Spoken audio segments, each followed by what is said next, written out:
In 1905, the Texas Dental College began training generations of dental professionals in the art of healing and service to the community.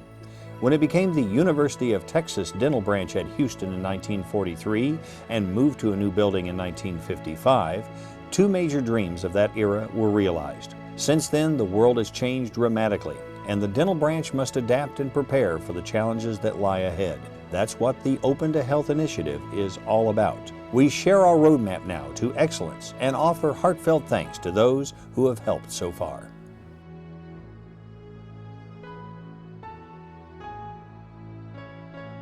It is part of the dental branch mission, as well as education of our dental and dental hygiene and specialty students. Along with that education and research is our commitment to community outreach. When we send our students out to some of these community health clinics or on the dental van, we hope that in some cases it might take, and they might say, gosh, this is something that I really would like to do. I might like to live in a smaller town. I might like to live in a smaller community. I might like to work in public health dentistry. We want them to understand the magnitude of the problem that we see in the Houston area and in the state as far as access to care. I think that if you don't experience that personally, that sometimes it's hard for students to, or potential dentists to grasp the seriousness of the problem. I think getting a scholarship encourages you to want to be successful so that someday you can give back a scholarship. I think that's kind of a neat thing. I know that a lot of the scholarships come from people that have some way, shape, or form been involved with the dental school in the past, and it's kind of like them saying, I did it, you can do it, I'm going to help you do it, and maybe someday you can help do it too. So it's kind of like a neat way of definitely paying it forward. It's a new age in academia today, and the costs have increased significantly, and because of that, I think that's part of what's limiting the success of students today. Although it might not have before, now it definitely does. And so it's definitely a huge help and a boost for any student today who receives any kind of support. I'm not sure there's any higher honor that can be bestowed on a faculty member than the creation of an endowed professorship. You know, it's just very exciting. And to also know that we had significant support from American Association of Endodontists Foundation through a matching grant to help make this a reality is it's almost like a dream come true.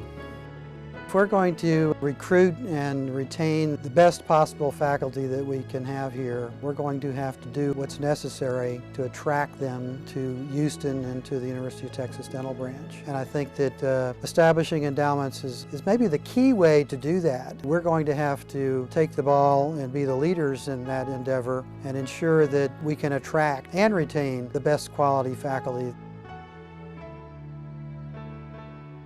Traditionally, salivary glands have belonged to the discipline of dentistry, and all the studies have been primarily focused on saliva and caries. But now we're looking outside the box and thinking more about using it as a diagnostic media for systemic diseases.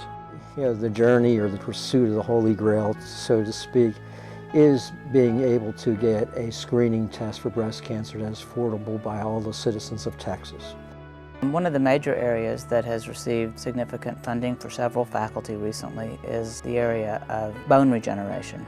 Now, this is extremely important when we consider our military coming back from the Mideast and reconstructing faces. We also have faculty who have worked in the area of reconstruction from the standpoint of artificial materials to help patients who have had parts of their faces removed because they've had head and neck cancer.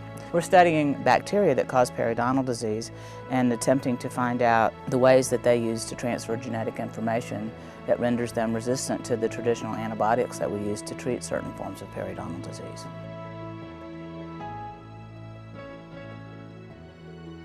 The first time I heard mention of a new building was actually in an Associate Dean's meeting with then Dean Ron Johnson. And my recollection is the first time a new building was spoken was from Dr. John Ludington, because we were all sitting around at a table talking about things we wish we could do in this building, but that the building was holding us back. And I remember John saying, well, sounds like we need a new building.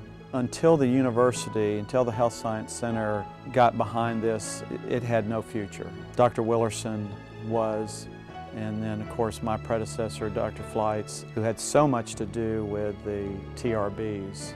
So once they got behind it, it was tremendous. I would say also the two $1 million gifts to me gave some external credibility to the project. You know, almost no matter how much money the Health Science Center has committed to us, when we had those two alums give those two major gifts, I think it made a lot of people stand up and say, wow, this really is an important project, and those really were significant gifts.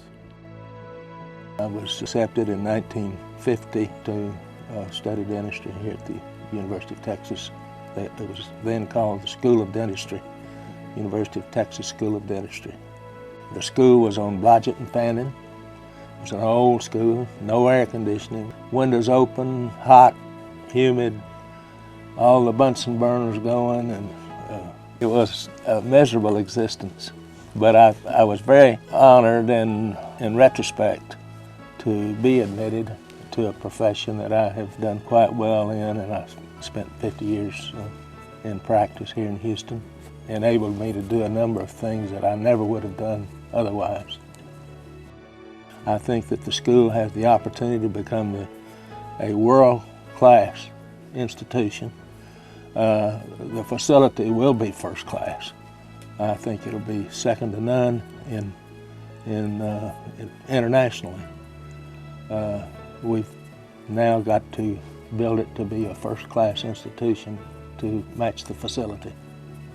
If you really want to make a difference in someone's life, a student's life, a patient's life, a faculty member's life, maybe your own life, that we are with this building and at this moment in time, this is an opportunity.